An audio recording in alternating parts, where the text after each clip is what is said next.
Hello everyone, কি খবর সবাই কেমন আছেন? আশা করছি অবশ্যই ভালো আছেন। আজকে আপনাদের খেতে খাবো নারকেল কচু। এটি খেতে এত স্বাদ যেটা বলার মতো না। প্রথমেই হচ্ছে কচুর সব থেকে বেটার হয় যে কচুর সামনের দিকটা নিলে মানে মুখের কাছে যেটা থাকে ওইটা নিলে ওইটা একটু নরম হয় এবং এটা খেতেও খুব সুস্বাদু হয় আর গলাও ধরে না। তো সবাই চেষ্টা করবেন মুখের দিকে কচুটা নেওয়ার। তো আমি এবার নারকেলটা কেটে নিচ্ছি। নারকেলের দুধ কচু যেহেতু, তো এখানে অবশ্যই নারকেল লাগবে। নারকেলের পিঠে এটা রান্না করা হবে।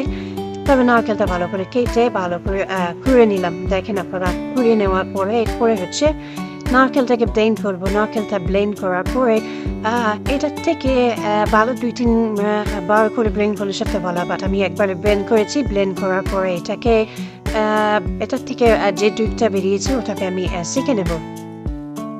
তো আমি মোটামুটি দুধটা সেঁকে নিচ্ছি। দেখেন কিভাবে সেঁকে নিয়ে আপনারা যেভাবে ইচ্ছে সেভাবে সেঁকে নিতে পারেন, যাতে দুধের নারকেলের যে অংশটা এটা যেন না থাকে। দুধটাকে ভালো করে সেঁকে নিতে হবে।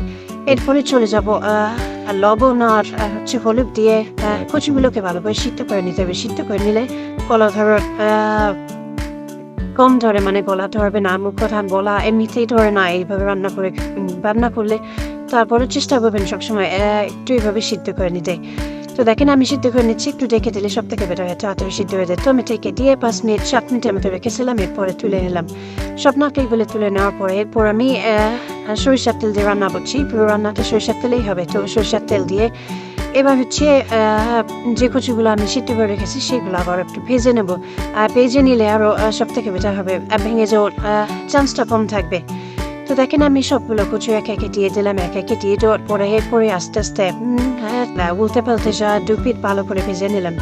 এবার ভেজে নেওয়ার পরে আস্তে আস্তে এর মধ্যে আর একটা জিনিস স্কিপ হয়ে গেছে, সেটা হচ্ছে এটা যেহেতু নিরামিষ রান্না, তো আদা আর হচ্ছে জিরা আর ধনেটা, এই 3টা জিনিস শুধু বেটে নিতে হবে। এছাড়া কোনো মশলা আমি ইউজ করবো না।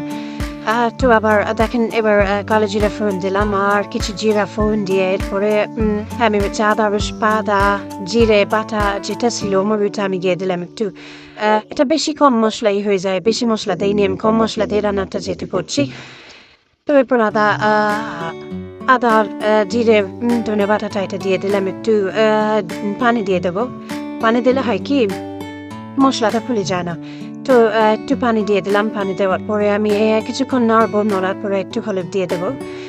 হলুদ দিয়ে লঙ্কা গুঁড়োটাও দেবো। বাট একটু পরে লঙ্কা গুঁড়োটা একটু মশলাটা যখন কষা হবে তখন আমি লঙ্কা গুঁড়োটা দেবো। তো স্বাদ মতো একটু লবণ দিয়ে নিলাম। স্বাদ মতো লবণ দেওয়া হয়ে গেলে আমি আর একটু পানি দিয়ে অ্যাড করবো এখানে, যাতে মশলাটা আমার না পড়ে যায়। তো এবার লঙ্কার গুঁড়োটা দিয়ে দিলাম। লঙ্কার গুঁড়ো দেওয়ার পরে কিছুক্ষণ একটু মশলাটাকে কষিয়ে নেওয়ার পরে তারপরে আর একটু পানি দেবো বলেছিলাম। তারপর পানি দিলাম। পানি দেওয়ার পরে মশলাটাকে আর একটু ভালো করে কষাবো। যত মশলাটা কষা হলে রান্নাটা তত টেস্ট হয়। তো মশলাটা মোটামুটি আমার কষানো ভালো হলো। মশলাটা ভালো করে কষিয়ে নিলাম। মশলাটা কষানোর পরে যে আমি নারকেল থেকে দুধটা বের করেছিলাম, নারকেলের দুধটা আমি এখানে অ্যাড করে দেবো। আমার মোটামুটি একটা নারকেলে হাফ কিলোর মতন, মানে 1 গ্লাস করে হয়েছিল। তো ওটা আমি মোটামুটি এবার দিয়ে দিলাম। দিয়ে দেওয়ার পরে বলক উঠে এসছে। তারপর আমি বলক উঠে আসলে সব কচুগুলো সিদ্ধ করে ভেজে রাখা কচুগুলো আমি দিয়ে দেবো। এখানে সিদ্ধ করে ভেজে রাখা কচুগুলো অ্যাড করে দেবো। এরপরে প্রায় 5-7 মিনিট রান্না করলে আমার রান্না কমপ্লিট হয়ে যাবে। তো এরপরে দেখেন আমার রান্না মোটামুটি কমপ্লিট হয়ে গিয়েছে। তো মশলাগুলো এরকম যখন দেখবেন খুব একদম টেনে আসছে, লেগে যাচ্ছে, এবং যদি আপনি আরো কষাতে চান কষাতে পারেন।